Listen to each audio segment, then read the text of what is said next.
Hello friends! So the other day, I learned an interesting thing about windows, which is that you have to close them if you want to avoid having things like rain or even wind coming inside. So I don't know if you knew that, but I learned that the hard way. Basically what happened is that I left my apartment the other night, and I forgot to check the weather app.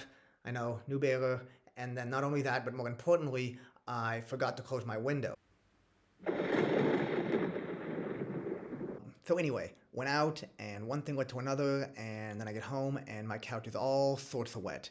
And also the wind seems to have had its way with some of the more fragile things in my living room. Uh, yeah. So anyway, this whole little incident was of course unfortunate, but it did get me to do a little digging on the words wind and window, and whether there's a relationship between the two. And not just in the windsurfing sense, which, for those of you who are into that, is all about those wind windows, but instead in terms of my favorite thing, etymology.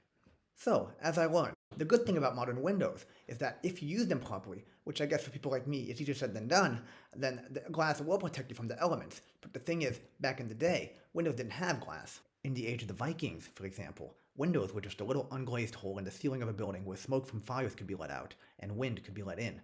The Vikings named these little holes vindauge, or literally wind eye, and they basically looked like the eye of a building connecting the inside directly to the elements. So this Old Norse word is where our English word window comes from. And it's interesting because the word for window in many modern languages derives from this wind eye concept. As we can see in the chart, in some languages like English, Norwegian, and Danish, it is a combination of both words. In the Spanish ventana, it comes semantically from wind, and in Slavic languages like the Polish oкно and Russian окно, it descends semantically from eye. In contrast, languages like French, German, Italian, and Swedish derive their word for window from the Latin word fenestra, which denotes a glass window, which apparently the Romans had invented around 100 CE.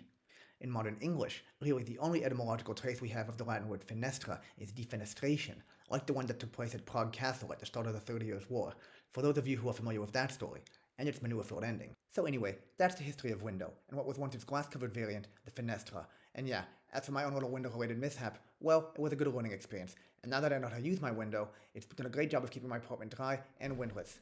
I guess that's one of the perks of being alive nowadays and not in the Viking Age. You don't have to deal with windows that can't close and that let nature in, as long as you remember to close them. Thanks for watching.